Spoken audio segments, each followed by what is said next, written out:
السلام علیکم، کیسے ہیں آپ سب؟ امید ہے کہ آپ سب ٹھیک ہوں گے۔ اللہ تعالیٰ آپ کو اپنے حفظ و امان میں رکھیں، آمین ثم آمین۔ آج کی ویڈیو میں ہم نماز کی فرضیت اور اہمیت کے بارے میں بات کرتے ہیں۔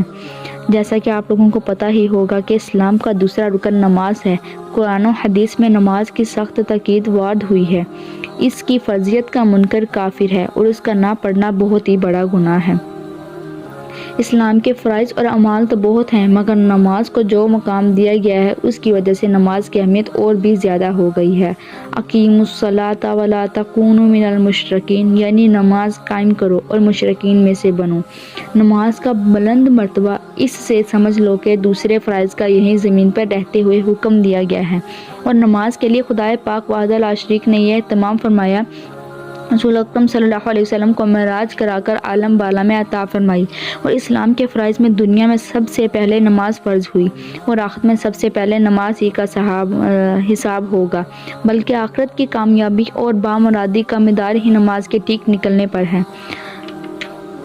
جو لوگ دین اسلام کے پیرو ہیں، قرآن و سنت کا حق مانتے ہیں، ان کے نزدیک آخرت کی کامیابی سے بڑھ کر کوئی چیز نہیں۔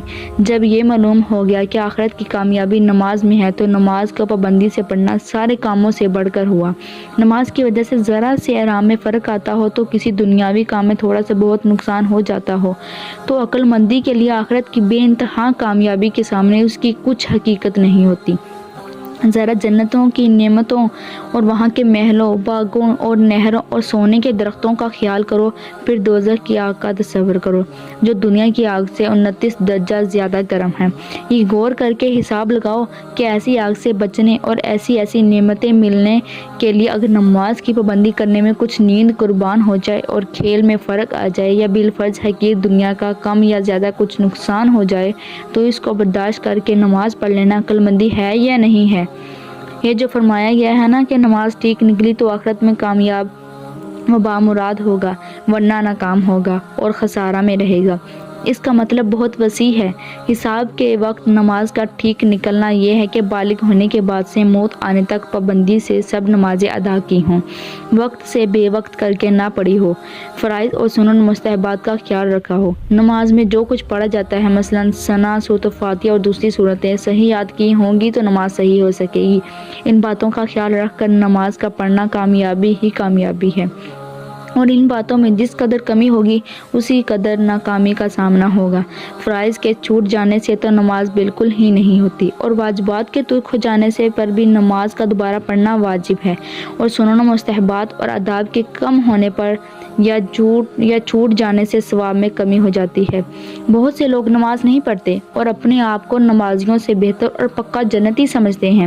ان کو شیطان نے یہ دھوکہ دے رکھا ہے کہ نماز نہیں پڑھتے تو کیا ہوا، دعا تو مفت دیتے ہیں نا، کشتی شفا خانے میں فری کام کرتے ہیں نا، اور فلاں طریقے پر مخلوق کی خدمت انجام دیتے ہیں وغیرہ۔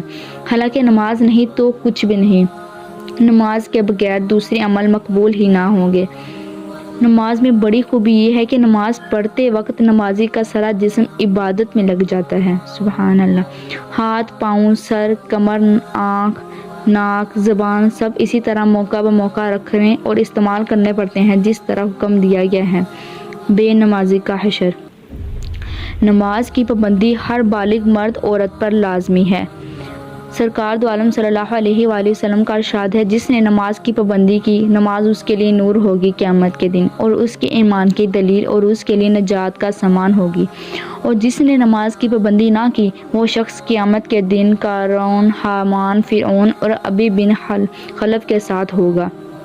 دیکھو، جو نماز کی پابندی نہ کرے اس کا حشر کیسے بڑے کافروں کے ساتھ بتایا، جو کفر کے سرغنے تھے اور خدا کے باغیوں کے ذکر میں جن کا ذکر سب سے پہلے آتا ہے، ان کے ساتھ حشر ہونے کے کام کرنا بڑی ناسمجھی ہے۔ بزرگوں نے یہ بتایا ہے کہ ان 4 شخصوں کا ذکر اس وجہ سے کیا ہے کہ نماز چھوڑنے والے عموماً 4 قسم کے ہوتے ہیں۔ نمبر 1، جو حاکم ہونے کی وجہ سے نماز ترک کرتے ہیں نا، یہ لوگ فرعون کے ساتھی ہوئے، کیونکہ وہ حکومت کی وجہ سے اللہ پاک سے باغی بنا تھا۔ نمبر 2، جو مالداری کی وجہ سے نماز نہیں پڑھتے، یہ لوگ قارون کے ساتھی ہوں گے، کیونکہ وہ مال کی وجہ سے اللہ تعالیٰ کا نافرمان بنا تھا۔